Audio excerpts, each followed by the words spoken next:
দিদি আমরা আপনাকে সত্যিই জানাতাম, এই তো মাত্র কটা দিন হলো ওরা এসেছে, আপনি বিশ্বাস করুন আমরা জানাতাম আপনাকে। থাক থাক থাক দিদি, আমাকে আর জানানোর দরকার নেই, আমি সবটা নিজে জেনে নিয়েছি, সবটা সব। আমার আপনাদের কাছে হাত জোর করে একটা অনুরোধ, যদি যদি বাচ্চা দুটো একবার একবার আমাকে দেখতে দেন, আমি একবার চোখের দেখা দেখবো, একবার যদি দেখতে দেন, এটা আমার অনুরোধ আপনাদের কাছে, একবার দেখতে দিন না। ছি ছি দিদি, আপনি এভাবে বলছেন কেন?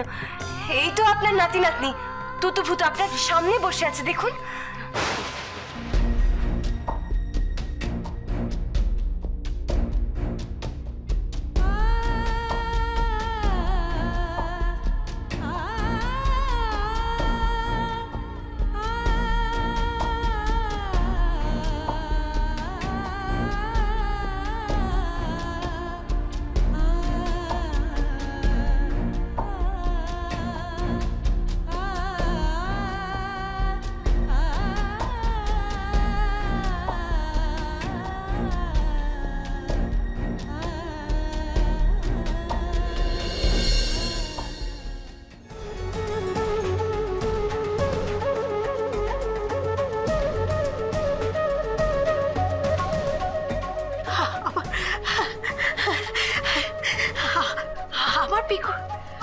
আমার পিকুর ছেলে মেয়ে তো, আমার পিকুর ছেলে মেয়ে, এই বলো দেখি, হ্যাঁ আমি তোমাদের কে হই বলো তো, আমি কে তোমাদের?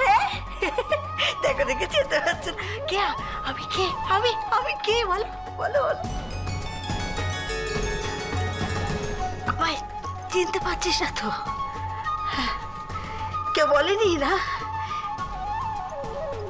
তোদের মায়ের একটা মা আছে? তোদের মা ছিল, তার মা আছে। হ্যাঁ, তোদের দিদিমা আমি আমি আমি তোদের মায়ের মা আমি। হ্যাঁ, এবার চিনতে পারছিস তো? তুতু ফুতু উনি হন আমাদের মধ্যে আপনি কথা বলছেন কেন দিদি? থামুন না, আমি তো পরিচয় দিয়ে দিচ্ছি আমি তো আমার পরিচয়টা দিচ্ছি, আপনারা তো এতদিন ধরে কোনো পরিচয় দেননি আমি আছি বলে। ওর মায়ের যে মা আছে বলে তো কেউ কোনো পরিচয় দেননি, তাহলে